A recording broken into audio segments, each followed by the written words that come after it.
Inventory is critical to every business, but it's not immediately shrieking, I need attention. I need to be reordered. You're ordering the wrong quantity. It's in the wrong space. You need to have a plan to make sure that you have the right quantity of the right item in the right location at the right time.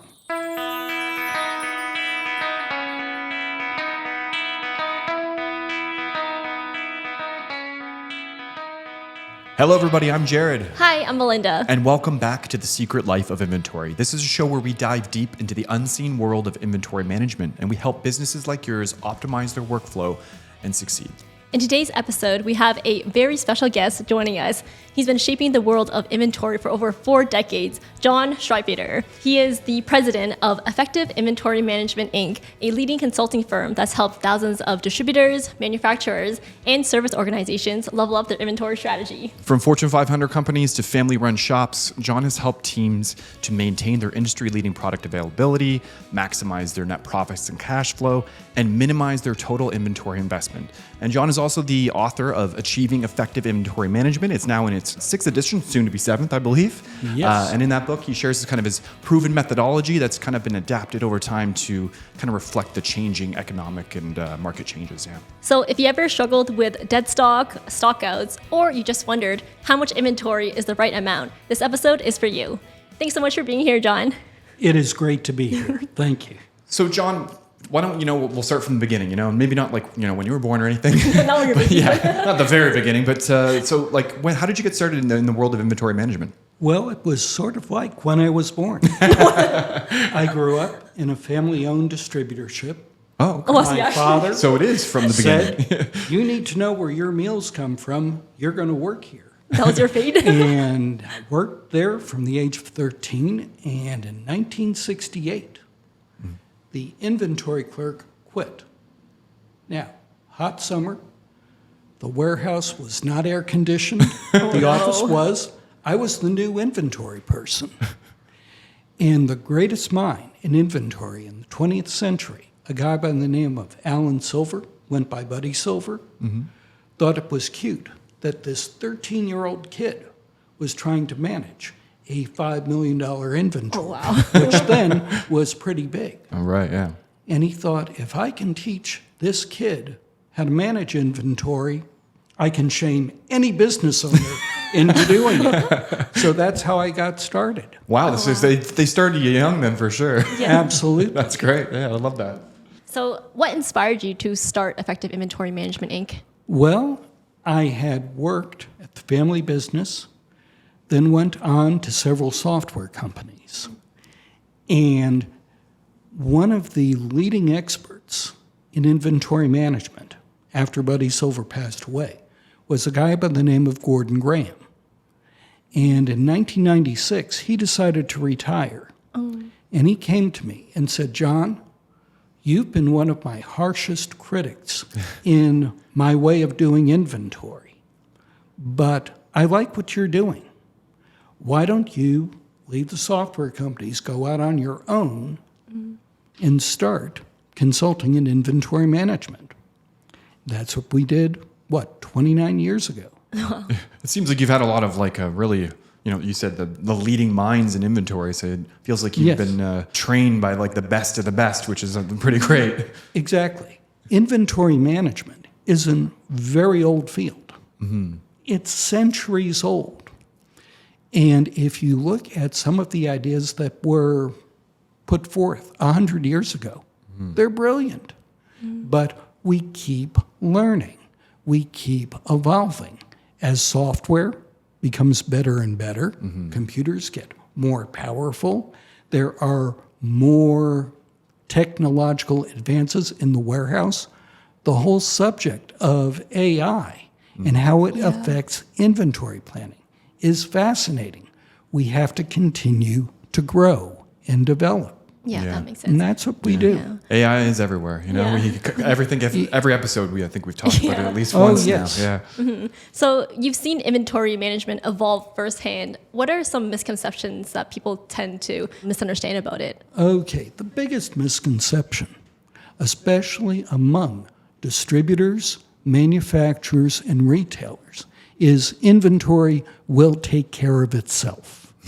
That somehow it will magically appear in their warehouse. And that if you just buy a certain software package, you can just say, okay, I'm done. It's going to take care of itself. And it doesn't happen that way. Yeah. Inventory is critical to every business, but it's not immediately shrieking, I need attention. I need to be reordered. You're ordering the wrong quantity. It's in the wrong space. You need to have a plan to make sure that you have the right quantity of the right item in the right location at the right time. There's a lot of details to think about. Yeah, for real, definitely.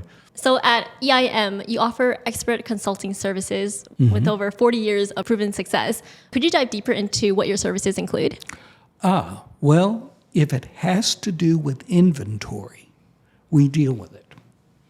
Everything from choosing vendors to deciding what products you're going to stock, how you're going to stock them, the whole demand forecasting, what you're planning on selling, going into when you reorder products, which is really the critical issue that we face, how much to order when you do order the products, how to do a comprehensive analysis on your inventory to make sure that everything you buy either is profitable or leads to other profitable sales. That's like the whole inventory from like start to finish. Exactly.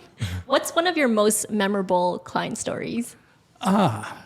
There are quite a few, but one of our success stories is a distributor that when we first dealt with them, they were doing everything wrong.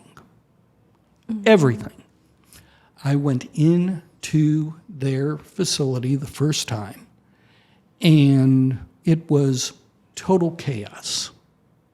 People couldn't find anything. They had huge stacks of products everywhere. It was just a mess. And I sat down with the management team and said, you know, guys, and there are some women there too, but I address them as guys. You're not happy, are you? You're frustrated. Yeah? Let's clean this up. And we did it in a step-by-step fashion. And that's the key. Inventory management, effective inventory management, is achieved by taking it one step at a time. And as we were talking before, it's a combination of good software. This is where inFlow comes in. Training on how to use the software and best practice policies and procedures. All three things combined lead to success. Yeah, you need the knowledge before, you can't just rely on the software to do it all. It can do a lot, but it can't do it all. Yep. So in this case, we decided what they were going to stock, and we liquidated a ton of inventory that they had no need for. Okay? Then we figured out how much of each stock products they were going to sell, Right. when to replenish it, how much to buy when they replenished it, where it was going to be stored in their facility. As a result, they lowered their inventory value by 38%. Wow. And, but more importantly, what we call their service level, which is percentage of customer requests they could fill completely out of stock inventory, went from 84%, 84 times out of 100. Today they are at 97.8%. 8%. Gee, that just Wow. feels like it's like within margin of error of 100, in my opinion. Like it's pretty darn close. Well, there are a few unusual quantities, unusual requests that they can't fill out of stock inventory. Right. So that pulls that percentage a bit down, I guess, It right? pulls it down. But today, we look at each stock out and say, should we have had this material in stock available for immediate delivery? Right. Yeah, if they were selling 10 a month and somebody wanted 1,000, chances are no. But if we were predicting that they would sell 200 and requests were 250, what happened? Could we have prevented this stock out? Right. Sometimes you can't. You have Fair. a vendor issue, a transportation issue. But we're always trying to improve. Right. The client, very profitable now. They just went to an ESOP where the employees own the company, That's cool. and they're Very all cool. excited. Yeah. Yeah, get part of that profit, which is fantastic. Exactly. Are there any like common inventory challenges that everyone kind of faces, and are there like industries that experience a lot more inventory challenges than others? Like, Inventory challenges are universal between industries, even around the world. You know, this morning I was working with a company in Kenya. Okay, they have the same challenges as people in Canada. Okay.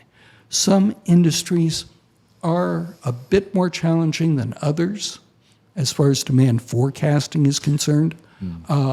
One of the most challenging is fashion. oh yeah, I suppose Like what's fast trendy. fashion. Yeah. Yeah. We do it.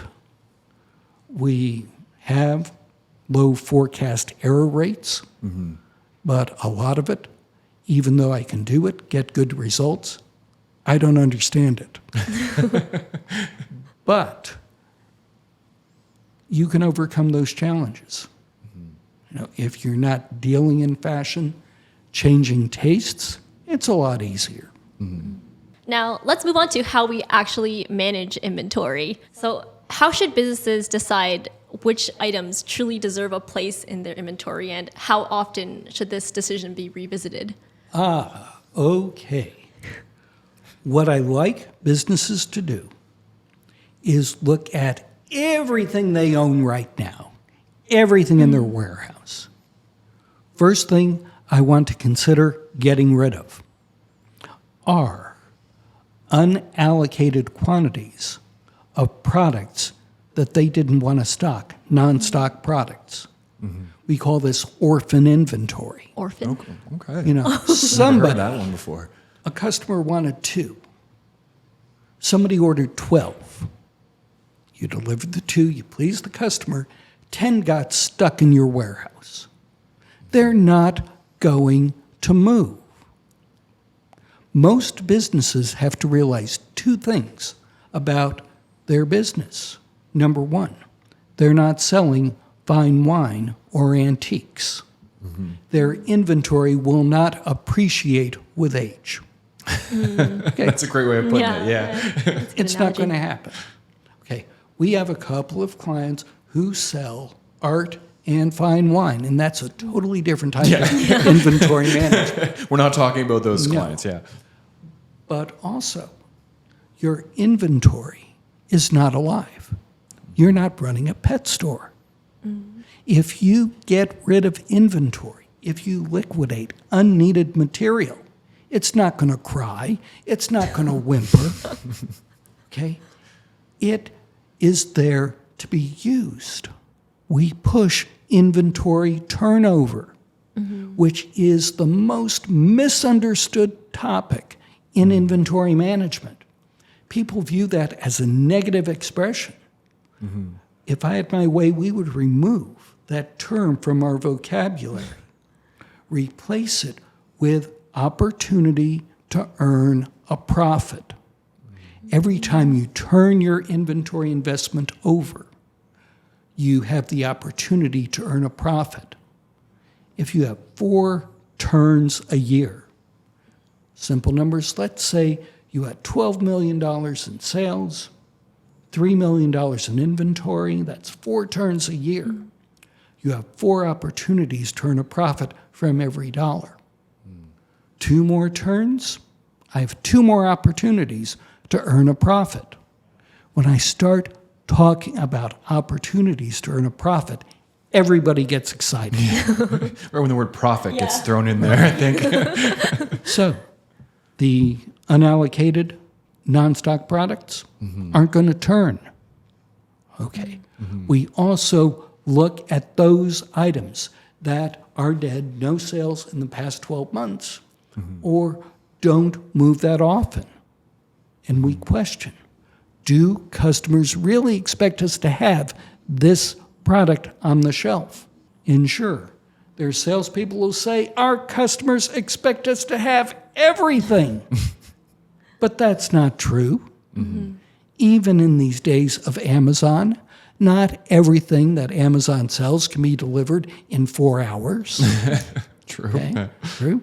They have to order some things to meet a specific need. We want to be sure every item that you stock is profitable or leads to other profitable sales.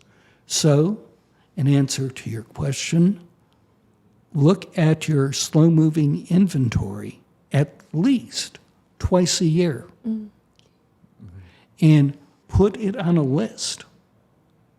Sort that list in descending order by inventory value. Yeah. Liquidate it.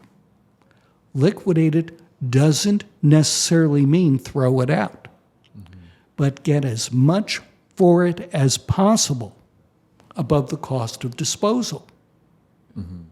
We will do something that we call inventory balancing, taking inventory that is not needed in one company location and move it to where it is needed.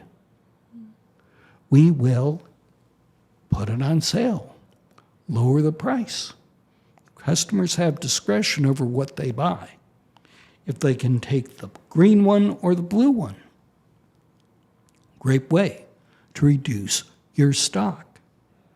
We will advertise it for availability to other companies. That's right. The internet provides that capability. We tell people, do a search on the words surplus inventory and the type of product you're trying to get rid of. You'll find people who are willing to buy it. Okay? We go through this process. As a final result, we will scrap it, throw it out. But yeah, we're not making any money, but we're freeing up space. Yeah. People have to realize that when you buy inventory, it's what's called a sunk expense. It's no longer worth what you paid for it. It's worth what someone is willing to pay you for it. You have to keep that in mind. It's not alive. Don't get emotionally attached to your inventory. That's good advice. Yeah. So you're talking a lot about dead stock and obsolete stock. So I want to kind of pick your brain and see, like, for business owners who are kind of watching, is there any way for them to kind of like identify that obsolete and dead stock ahead of time? Are there any like early warning signs to look out for? Okay, the first early warning sign, if you have items that have expiration dates, we monitor expiration dates very carefully and push stock rotation. Right. We do that in a number of ways.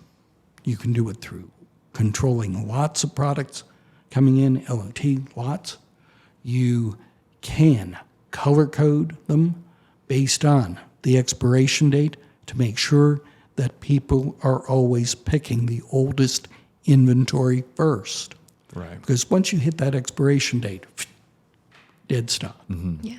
And there's a difference between a practical expiration date and an actual expiration date. Right. People aren't going to buy a product today that expires tomorrow. They've all done it, buying milk. Yeah. You go for the stuff in the back that has the longest shelf life. Yeah. Okay, so we rotate stock. But beyond those products that don't have an expiration date, we identify stuff that isn't moving in your location, a specific location in your business. We look for a better home for it. Either within your company, that's the first option because we get more for it, or outside of your company. And we will post lists of products that we don't want. And it is very, very interesting the number of people who say, I could use it. The sooner you start advertising it, the better chance you have of getting more money for it. Right. Okay? Post it. If you don't get any offers in, say, 3-4 months, then you might be dealing with stuff that you just have to scrap. Right. But don't assume, because you can't use it, no one can use it. Right. Right. So for scrapping, is it just getting rid of it, throwing it out, or is it like donating it? Or what's the best way for these businesses to kind of get rid of unwanted stock? And I am unfamiliar with Canadian tax law. But in the U.S., if you are a certain type of business entity, a subchapter C corporation, you can scrap material and write off up to twice the cost of the material. Okay. Okay. Other business entities, subchapter S corporations, partnerships, scrapping material, you can write it off. Just the way you can write it off if you throw it out. Right. Yeah. But again, I don't know Canada, but in the US, you can scrap material and not liquidate it, not get rid of it. Law says it just has to be physically separated Right. from your normal stock. And it might have scrap value. We have seen this right now, and it's an interesting industry. But fine china, okay? Fine china, it's no longer that popular, so the value has decreased dramatically, except for pieces of silver. Okay? Why have pieces of silver retain their value? Because they can be melted down. Right. Okay. And there's a tremendous market for silver right now because it's used in electronics. Right. Right. So we look to see what can we get out of it. Yeah. Is there metal content? Is there some component of what you want to get rid of that still has value? Are there specific websites or links that you recommend your clients to post to sell their items? Or it depends per industry? It depends per industry. One of my favorite is one for industrial goods, which is warehouse2warehouse2wo.com. Okay. But you can find them for your industry by doing a Bing Google search on the word surplus, inventory, and the type of product. So I want to talk a little bit about fill rates. You've mentioned Yeah. that that's being one of a big metric, obviously, for inventory. So can you kind of walk us through, like, what's some of the most common reasons that like an item would go out of stock? And is there any way to kind of like combat that? Is there any way of like managing inventory different for like, sporadic inventory or, high demand items? Like, do you handle them differently in any way? Absolutely. Okay. Products are not in stock. They go out of stock because they aren't reordered at the right time. Right. Number one reason. So that's the big one. That's the big one. People wait until there's none left in inventory or just a couple of pieces, say, we got to reorder it. And then you're dealing with a lead time. Right. Yeah. You mentioned, Jared, sporadic items. Okay, sporadic items, not sold or used on a regular basis. Most organizations, more than 75% of the products they stock have sporadic usage. Okay? The only exception would be mass market retailers, where everything moves. That's a challenge in their industries because the margins, the profits, are very small. They have a lot of competition. Where people get into trouble with items with sporadic usage is they try to forecast them. A forecast is a prediction of what you're going to sell in an upcoming month, week, some time period. But if an item has sporadic usage, by definition, it is not sold or used on a regular basis. If you try to forecast what you're going to sell or use per month, it's not going to work. If you sell 6 pieces twice a year, that is not selling 1 piece per month, which is what most forecasting software would say. You sell 1 a month. No, you sell 6 twice a year. So with sporadic items, good software, our techniques, determine what you sell or use in a typical transaction, and we'll stock it based on a multiple of that typical transaction size. That multiple is based on 4 factors. How often it does sell. There's a difference between a sporadic item that is sold or used twice a year and one that is sold or used 8 times a year. The lead time, how long will it take you to replenish your inventory when you sell it? Your desired level of service. What percentage of line items, customer requests, do you want to be able to fill out of stock inventory?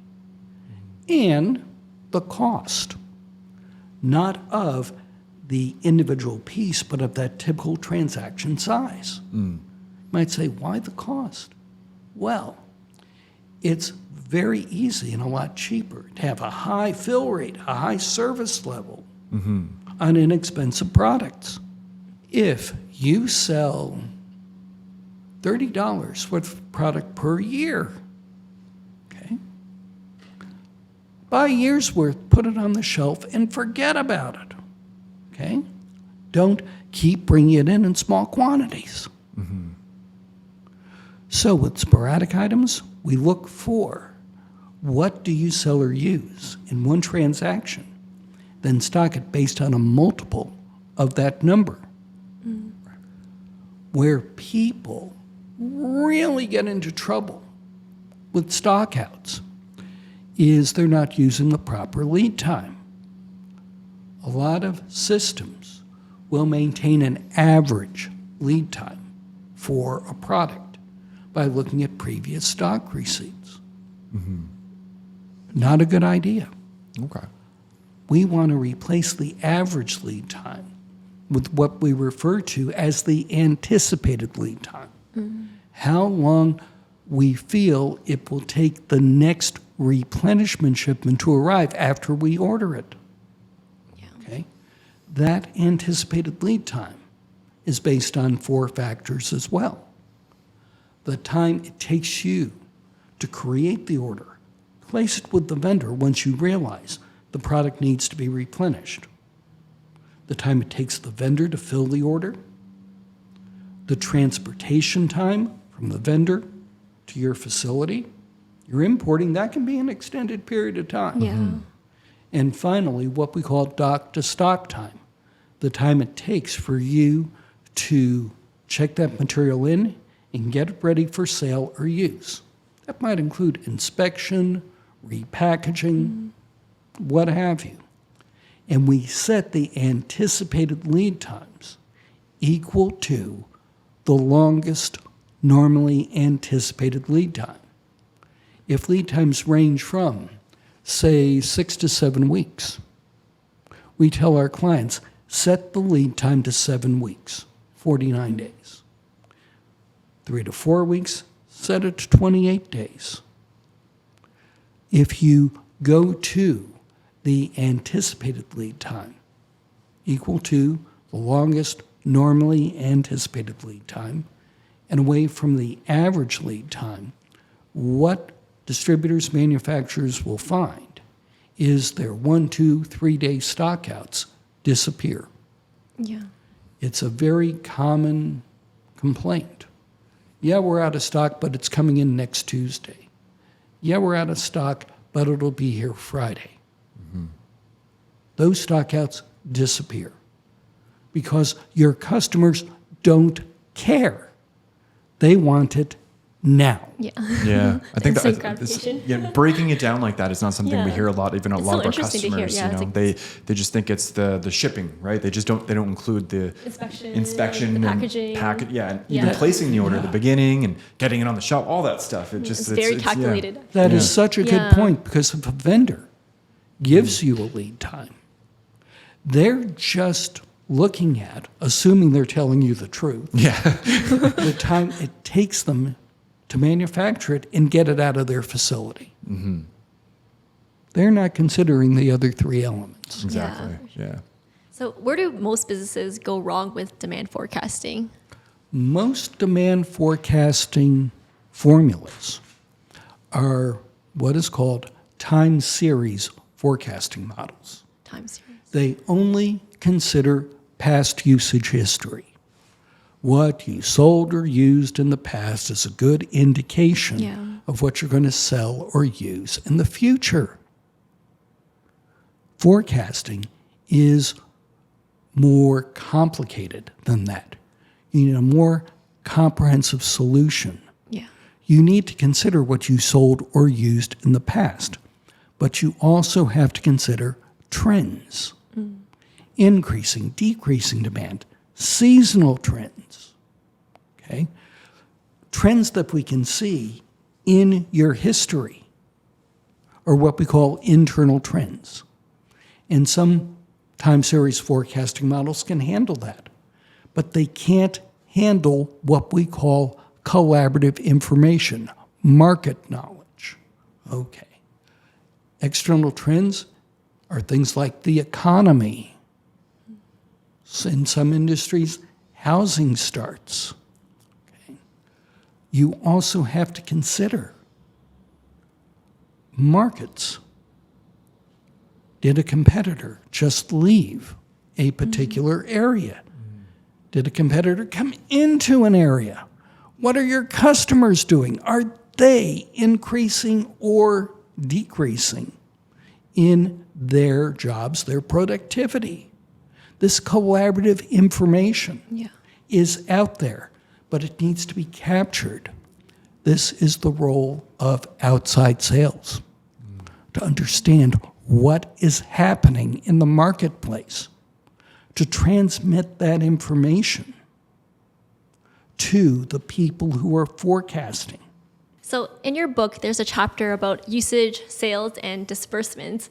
As someone who's still learning the ropes of inventory, could you break down what do those terms mean? Okay. Sales, just what it says, what you actually deliver and get paid for. Okay?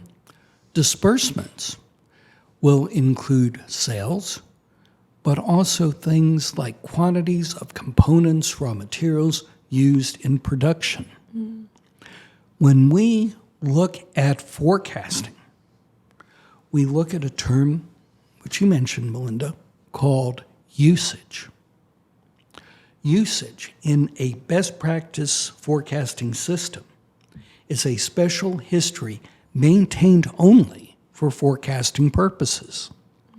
When we decide whether or not a particular transaction should be posted to usage, we want to look at the question, do we want to replenish this quantity of this item in this location to meet our customers' future needs?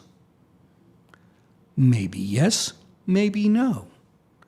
Let's look at some differences between sales and usage.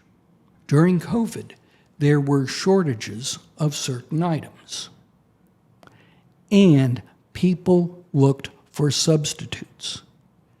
We can't give you the brand you're looking for, but we have this competitive brand, which you'll accept right now, but you really Yeah. don't want.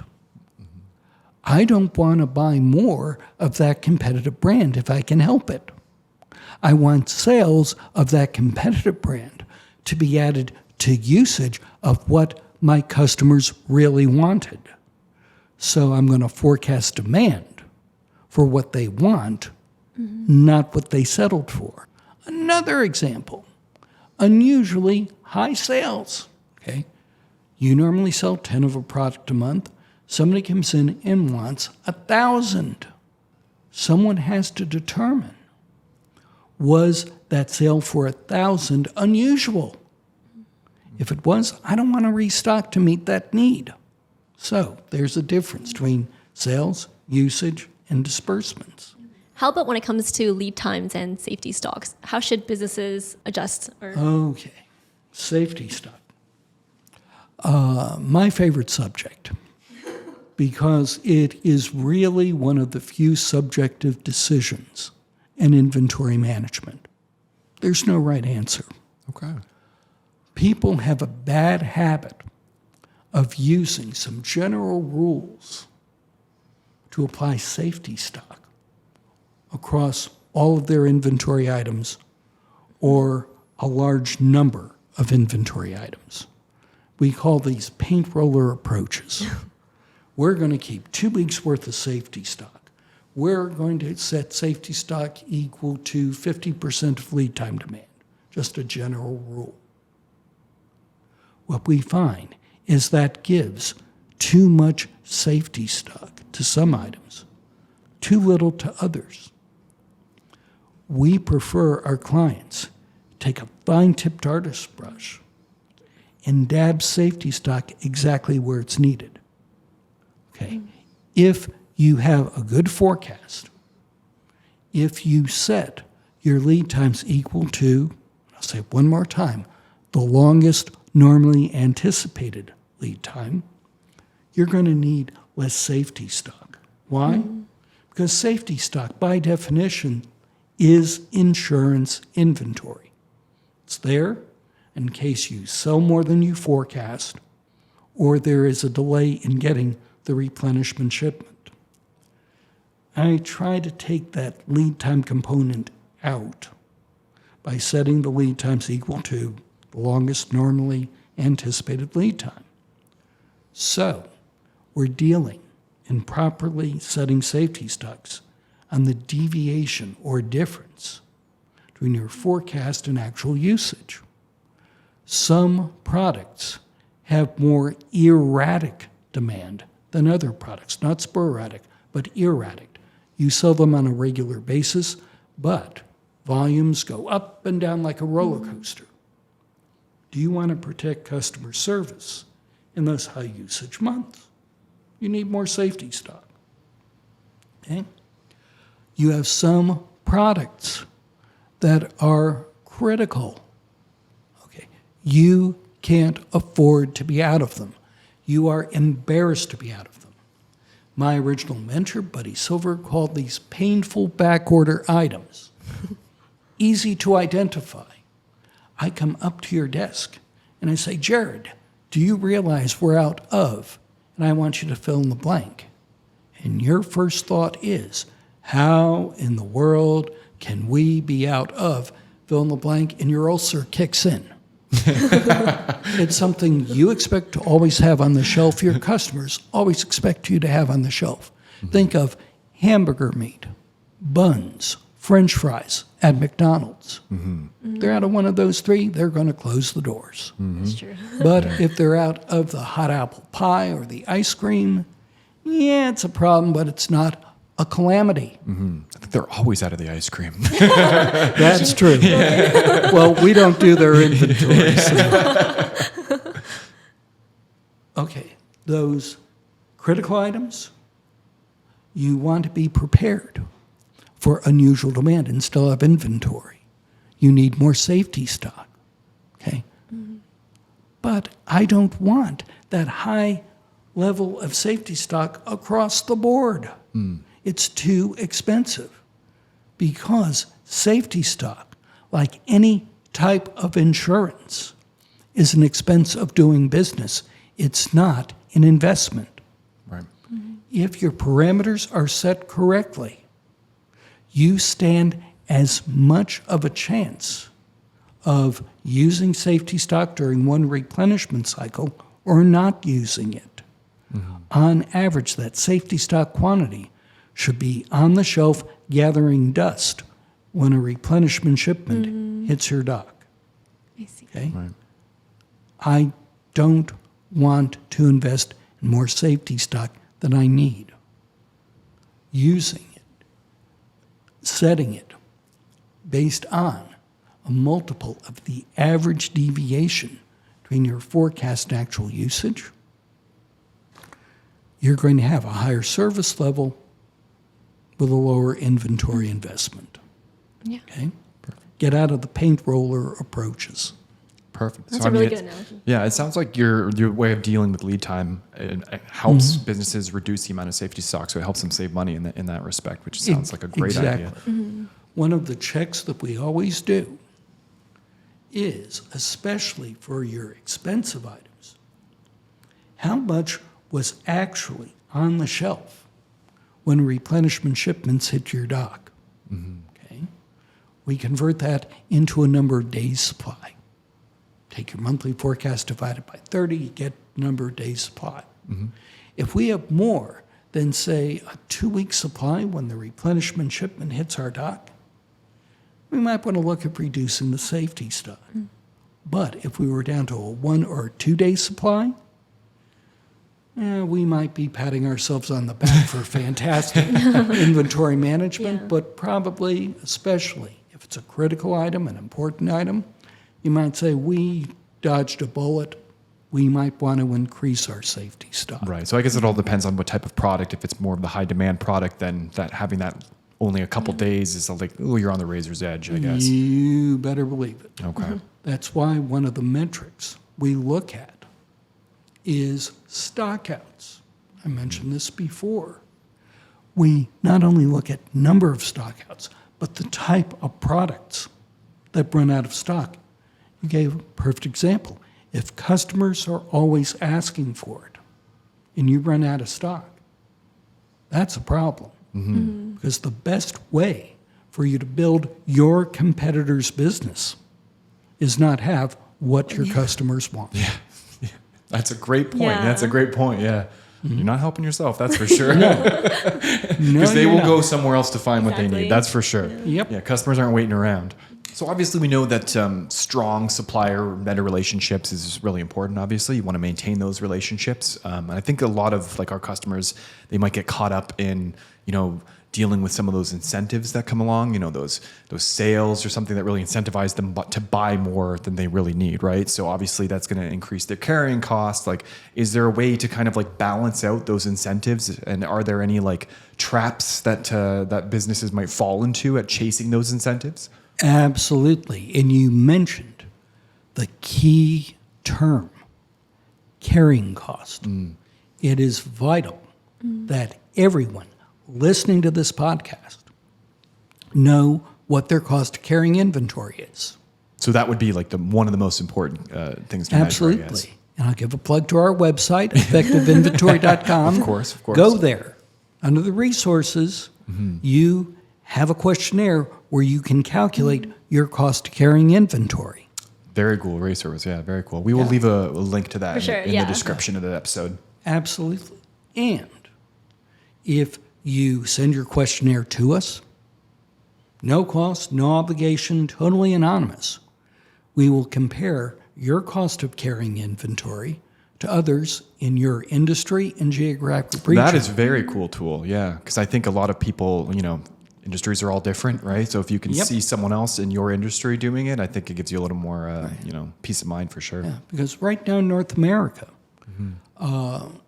carrying costs range from anywhere from 14 to about 27, 28% on an annual basis, meaning it costs you somewhere between 14 and 28 cents to maintain a dollar's worth of inventory in your warehouse for an entire year. Okay? You need to know what it is for your facilities and how you stack up. Anytime a vendor offers you a deal, buy more, get a lower price, buy before a price increase, whatever it is, special terms, free freight, any incentive that a vendor offers has to be able to be translated into a dollar discount. Okay. What am I getting off? It's very easy to compare that dollar discount to the cost of carrying that shipment that you have to buy Right. during the time it takes to sell the entire shipment. All of your warehousing costs can be divided between the cost of carrying inventory, the cost of filling orders. We have questionnaires for both of those. I'm shocked that many companies have no idea not only what it costs them to carry inventory, but of what it costs them to fill an order. Well, very important if you want to know if you're profitable or not. Yeah, it seems like a lot of people are just flying blind when it comes to things like that. Just buy a bunch of things and then sell a bunch of things, and whatever's left over goes in your pocket. It seems simple, but it's really not the case at all. So inventory management often relies on formulas, and one of the most well-known is EOQ, or economic order quantity. So for those who don't know, could you break down what that formula means? Okay. And I give you the formula, but people aren't going to want to write it. Okay, but basically, the EOQ formula developed in 1904 by a fellow by the name of Camp who worked for the DuPont Corporation. Is it? I had no idea it was that old. So it's over 100 years old at this point. That's Yes, fantastic. it is. Wow, okay. Yeah, the one that is used most today is the Wilson version by a fellow by the name of Wilson who developed it in 1950. And his formula is based on monthly demand. Okay. Okay. Camp's was based on annual demand. Wilson said demand for products varies throughout the year, so he went from annual to monthly. Other versions, weekly demand, etc. But anyway, it incorporates what we call the landed cost of the item. This is what you pay the vendor plus freight, customs duties, inspection, other charges. The cost of carrying inventory that we talked about before, and the cost of replenishing inventory, your cost of issuing and receiving a purchase order. And it balances those three costs. If you replenish inventory of an item very often, your cost of replenishing inventory is high because you're constantly issuing and receiving purchase orders. But your carrying cost is low because you're bringing in small quantities on a regular basis. If you purchase infrequently, your cost of replenishing inventory is low because you're not bringing in shipments that often, you're not buying it that often, but your carrying cost is high because when you bring it in, that's a large quantity. It's going to take a while to sell or use it. Yeah. So the EOQ equation, which we love, is going to say if you have a lot of dollars moving through inventory, okay, expensive items moving on a regular basis, bring in small quantities less often. Because the carrying cost is going to be too big if you bring in a large quantity. Yeah. Okay? If you have few dollars moving through inventory, bring in larger quantities less often.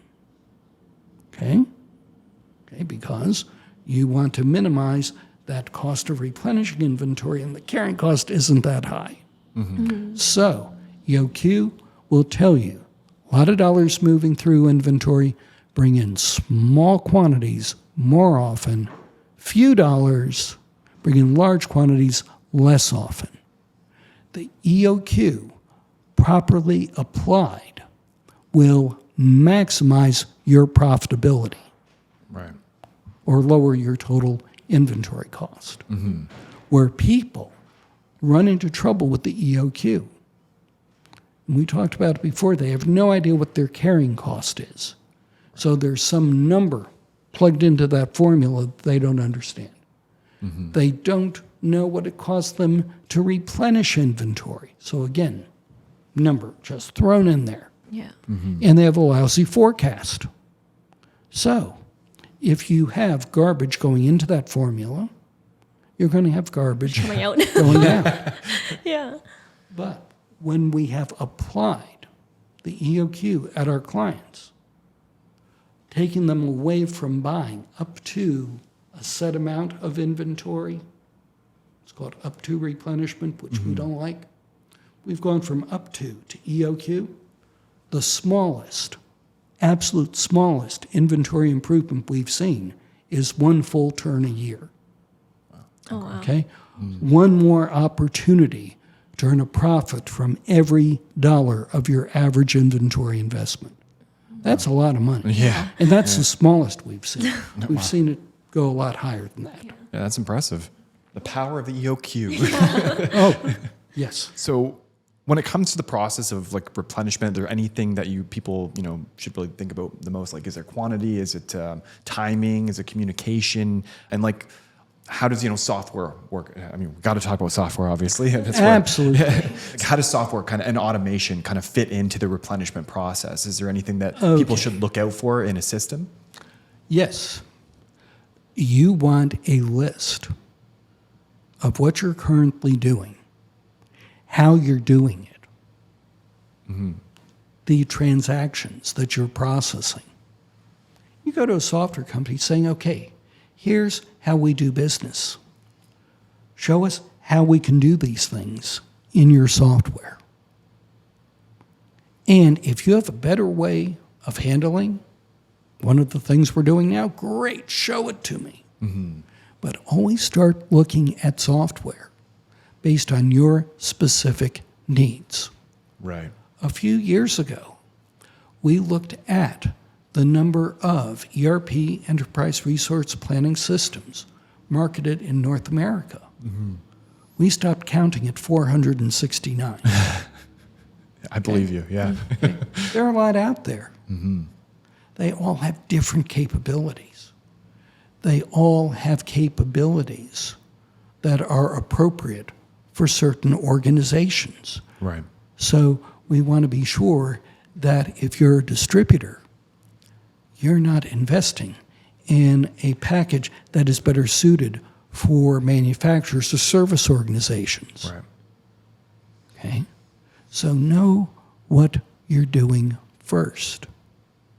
Then you need to know, and this is how we work together with software companies, how can we take our current situation, our corporate culture, our challenges, have those situations addressed in the combination of the software and best business practices. Because success comes from, and I'll give inFlow a plug, good software. Okay. Training from your implementation team on how to use the software and business practices, which is what we do. We don't sell software. Right. Take the software that you have, and we will work with you, work with your software company, and say, okay, here's what we need to do. How do we accomplish this in the software? So a successful company understands that it's a combination of good software, good training, good business practices. The number one reason people fail in the replenishment process is their buyers aren't trained well. Right. Buyers are the people who couldn't make it in sales. So, you're going to be transferred to buy. Or, quote, you can't do any harm. No. Your buyers, your inventory planners, have to be well-trained, know what they're doing, have goals, and have control. Okay? Right. We know some clients, when we go in there, anybody can buy anything at any time. Yet the poor buyers and inventory planners get blamed when inventory is too high. Okay? No. Give them the responsibility, give them the control, and if they have good software, they have good training, they're going to succeed. Yeah. I mean, I think that's kind of what we aim to do on this, on this podcast, and in a lot of our content is we try and, educate give them the processes, the secret mysteries that will help them in their workflows, and then of course the software works hand in hand with that, right? So it does, and it bothers me. And frankly, you are a good exception. You have people out there marketing software, and they will take their package and sell it to anybody. We can handle any situation. And no, there is no software that can handle every situation. And if it could, it would be so large and so cumbersome you couldn't use it. Exactly. Yeah. I mean, you have to have something that's right for your situation. Yeah, absolutely. I think that's what we pride ourselves on in inFlow. Is our sales team is very honest with people that leads come in. They'll explain their workflow, and we will say, you're a good fit or a bad fit, because we pride ourselves in our incredibly high retention rate. We have a retention rate that's well into the 90s, the high 90s, because when people start to use our software, we want to make sure that this is for them, right? Yeah. So that's important to us. Originally, we were just inFlow inventory too. Now, recently released inFlow manufacturing, just for the manufacturers as well. Yeah. Exactly. And this is, frankly, a good business strategy because the way software is sold is by referral. We have requests continually. I'm looking for software. What should I buy? We say, okay, let's figure out what you need and who are the reputable players that fit that. With that fit the needs, model that you fall into. Yeah. So it really gets the answer is always like, it depends. Who should I buy? It depends. It depends. So now let's shift gears to the warehouse. Okay. So when you first step into a warehouse, what's the first thing that you look out for?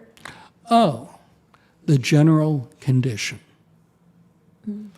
If I see material in the aisles, material covered in dust, if I see people walking around without anything in their carts or in their hands, looking up, saying, I wonder where it is, I know I'm in trouble.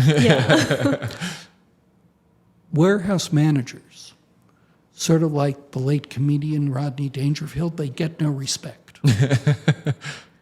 Warehouse people in a well-run warehouse are worth their weight in gold. We look at the cost of filling orders.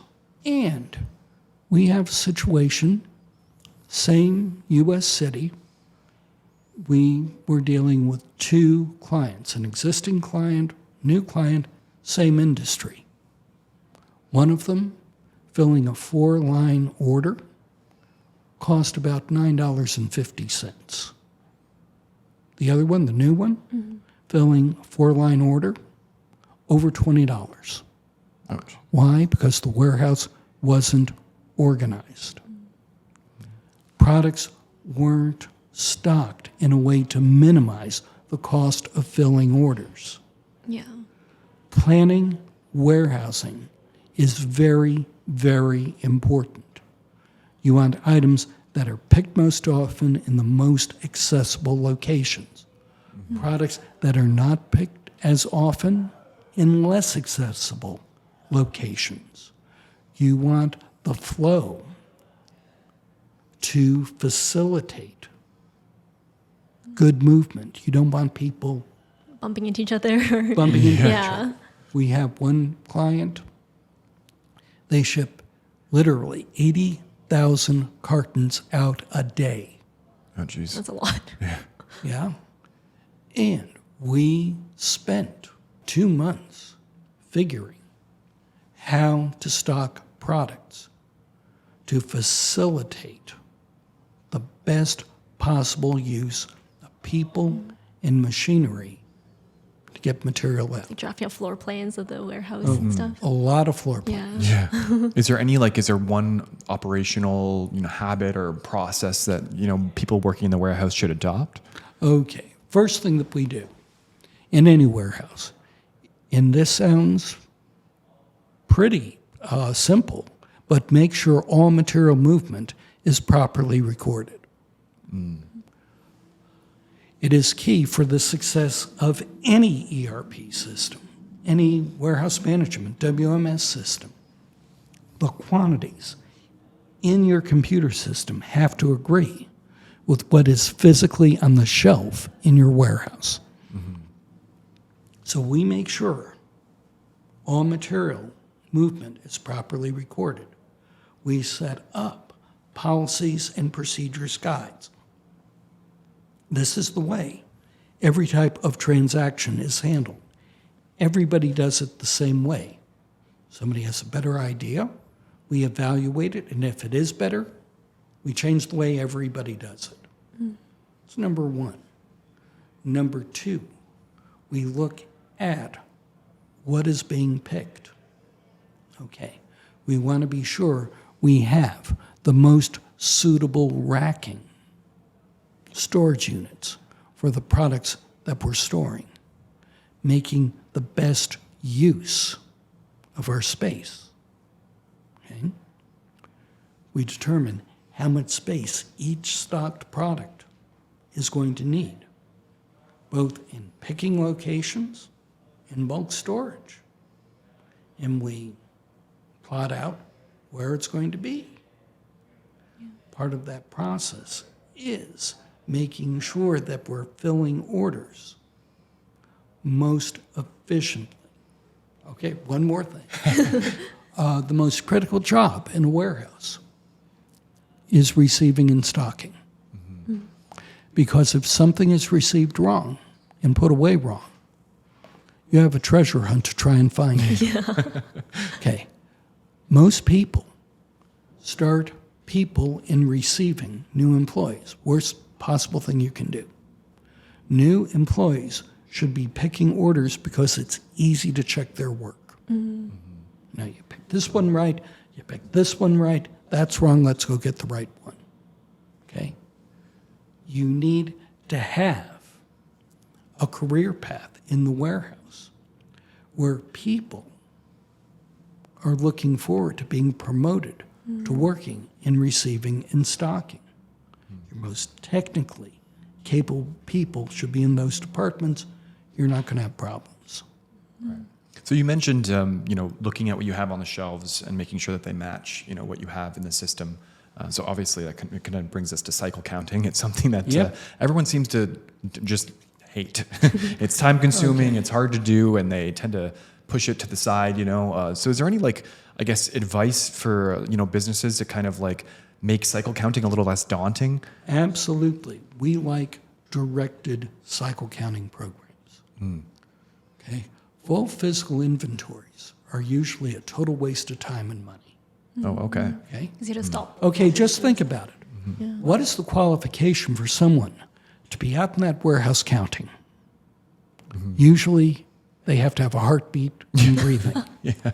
We have the salespeople, the payroll clerk, my brother-in-law, everybody out there is counting.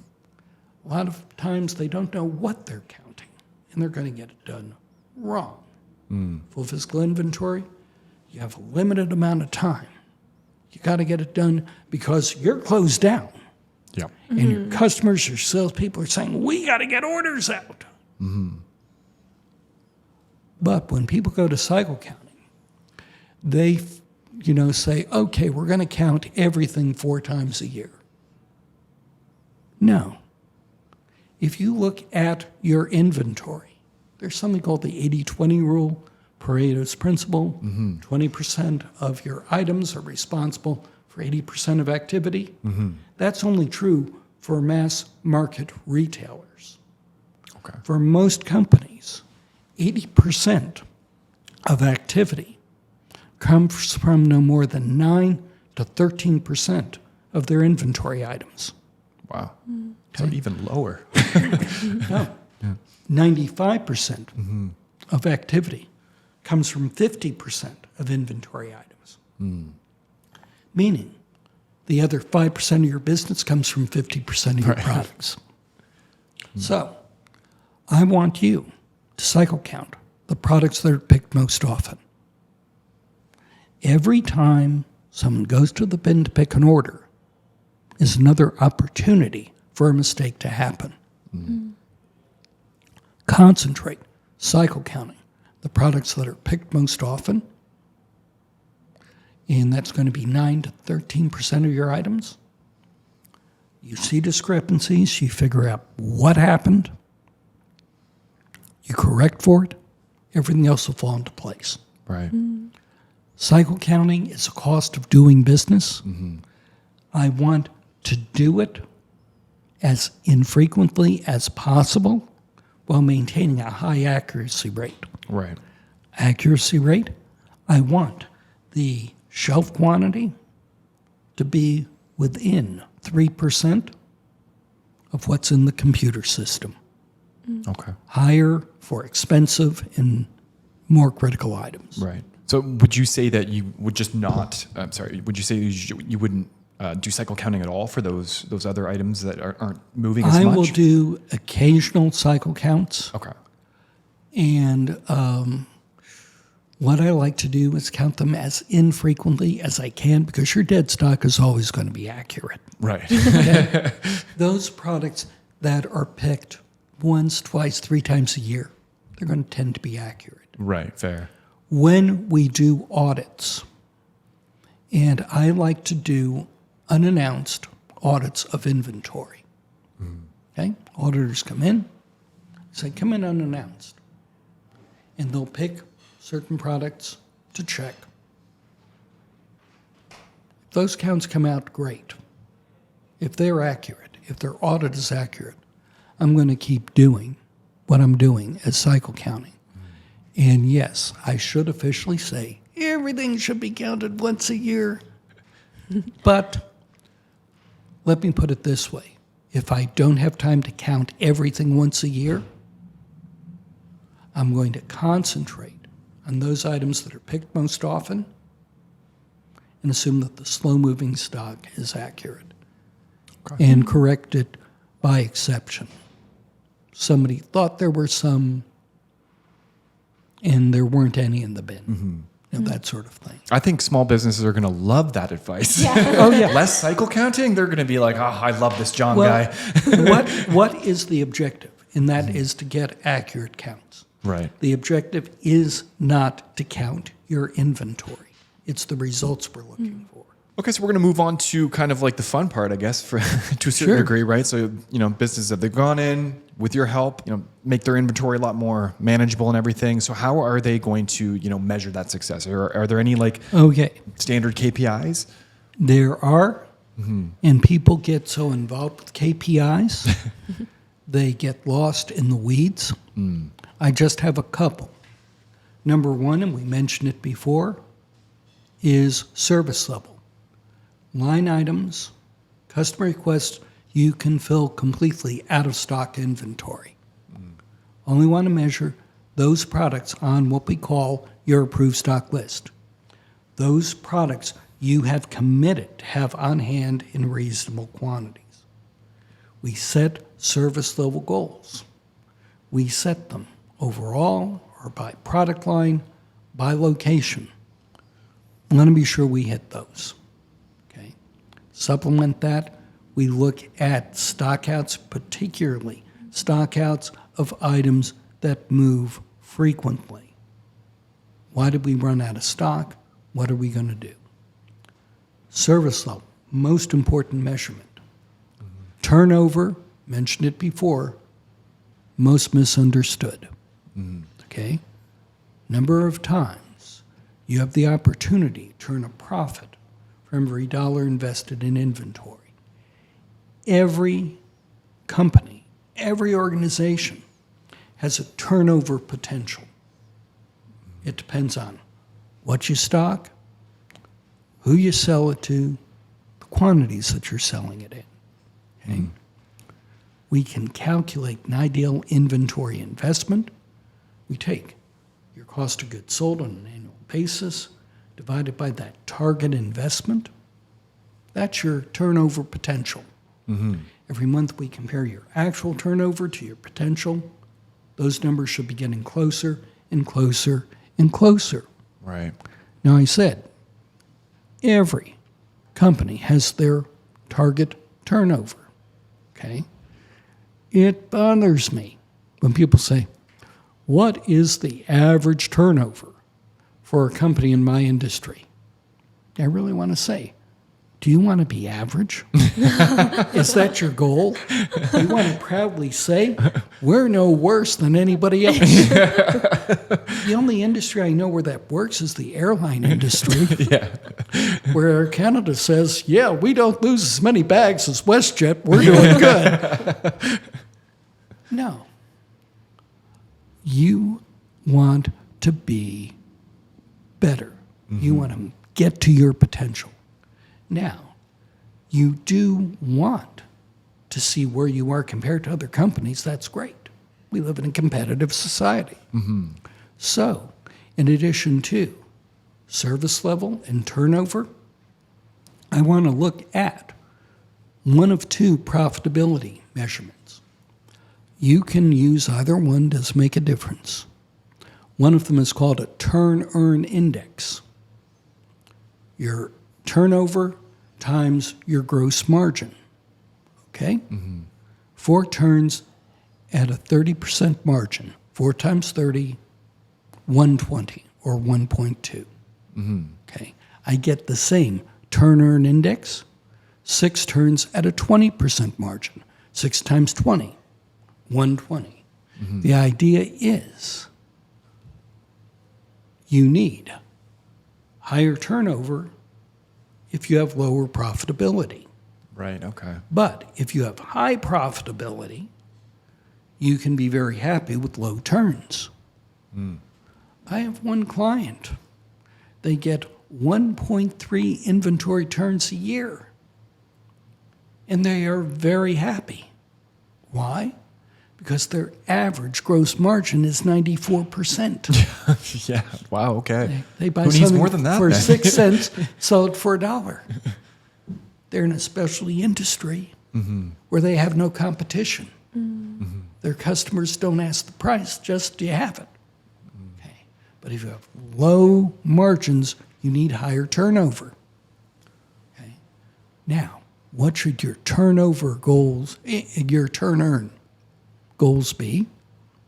Well, if you look at hard goods distribution, okay, to be in the top 50% based on profitability, you need a turn-earn index of 120 or better. 4 turns at a 30% margin, 6 turns at a 20% margin.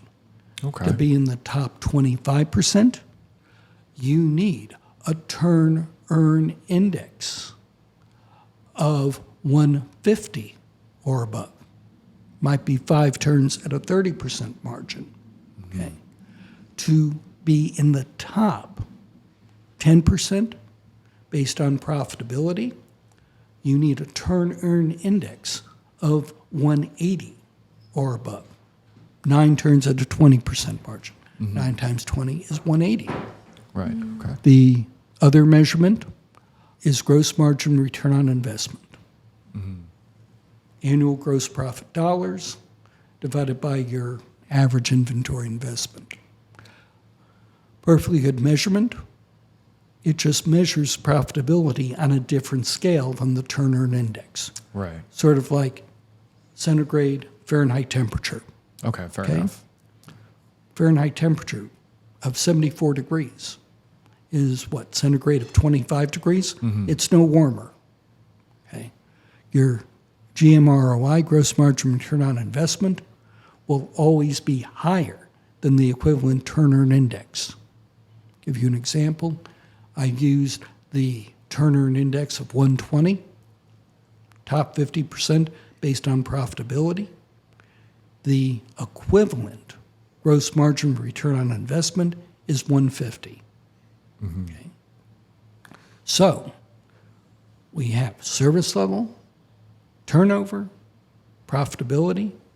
Last metric, your percentage of excess inventory. Okay? We no longer talk about dead stock. Whoa, a lot of people are going, whoa, I don't have to worry about dead stock. No, okay. Dead stock is defined as something that hasn't moved in a year. It's dead. If I sold 2 in the past year, it's not dead. But if I have 250 in stock, even though the item isn't dead, I have a 125-year supply. Okay? Excess is anything, for most industries, above a 1-year supply. Okay. For food, it's much shorter time period. Let's do hard goods, above a 1-year supply. So if I have 14 in stock, I sold 12 in the past year, 2 are excess. Okay? Excess inventory includes all your dead stock because you sold 0 in the past year. Excess inventory should not be more than 5 to 10% of your total inventory investment. Okay? If it goes above that and you're reporting to a financial institution, you have some explaining to do. So, 5 metrics. You measure those, you're not only going to get the health of your inventory, but the health of your overall business. Great. So, I mean, I guess you would probably say take those metrics before and then after, compare them, yeah? Every month for every one of our clients, Nice, okay. we look at that. So I'm sure you can probably see the improvements happening over time, Yeah. you know, as it catches up, which is pretty cool. Every month we look for gradual improvement. Okay, we calculate the target where you can be, but you're not going to get from where you are to where you can be in 30 days. So how long does it usually take for clients to see a return on investment? For most of our clients, we hit their goal within 6 to 9 months. Oh, wow. Wow. So under a year. Yeah. Yep. Less than a turnover.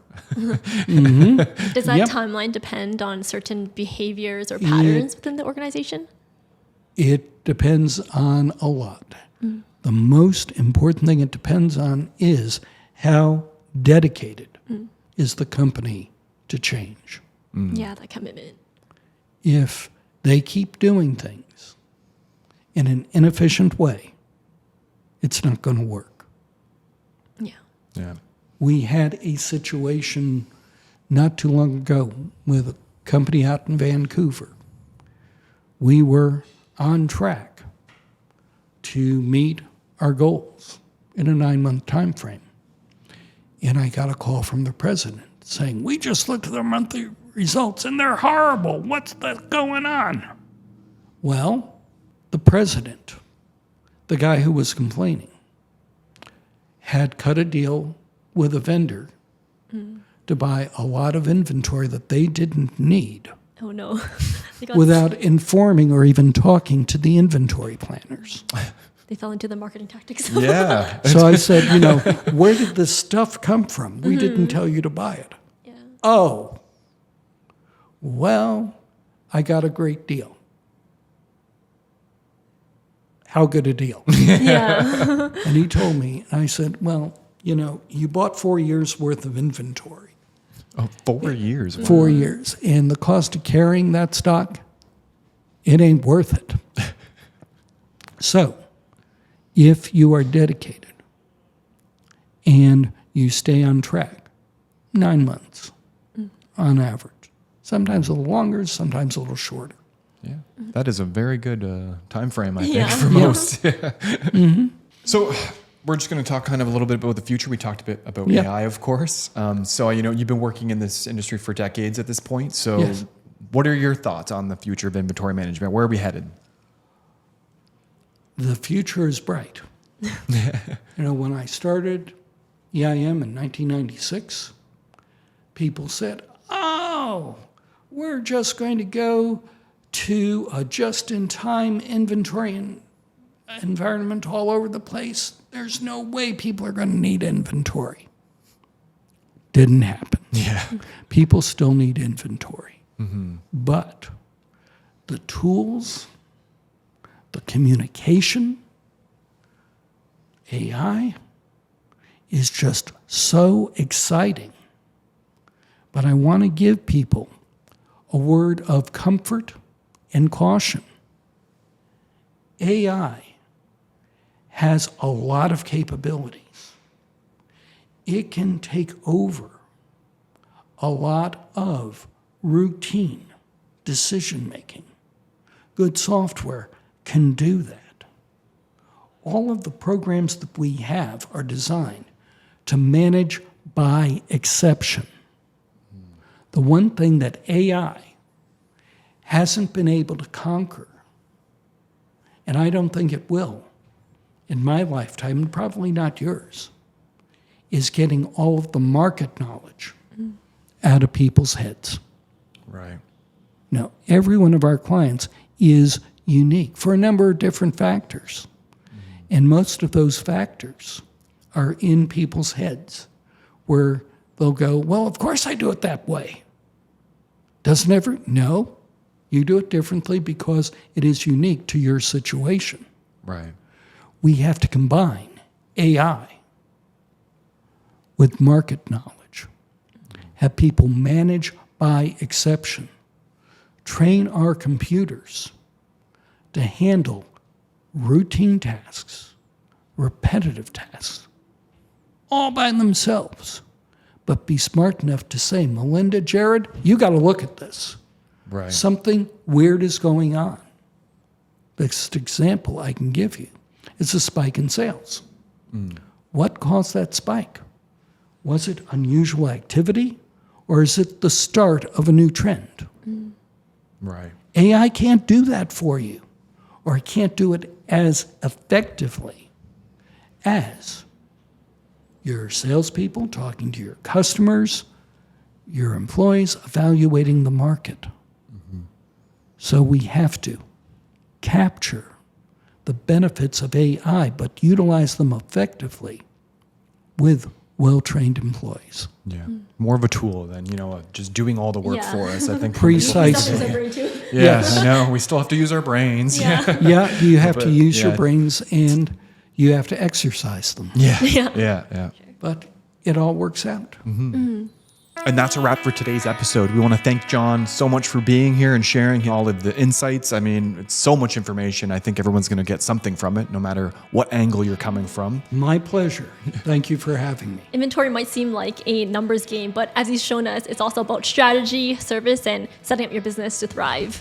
Yeah. So if, before we go, maybe we can give the microphone to Jon and you can share Yeah. anything you want about upcoming, maybe your book or whatever. This has been great. I appreciate you having me. We are coming out with the 7th edition of Achieving Effective Inventory Management. And we have our website with a lot of good information. If you have questions, please let us know. Thank you for sharing, Jon. Yeah. So if you guys want to level up your inventory strategy, make sure to check out Jon's book, Achieving Effective Inventory Management, and visit effectiveinventory.com for more tools, resources, and upcoming seminars. We'll have all the links in the description below. Yep. And if you like this episode, please, give us a share, a like, subscribe, do all the things, give us a 5-star rating. And if you have any suggestions for next episodes, drop them down in the comments and we will see you all in the next one. Thank you. Okay, thanks a lot. Bye. Thank you. Bye.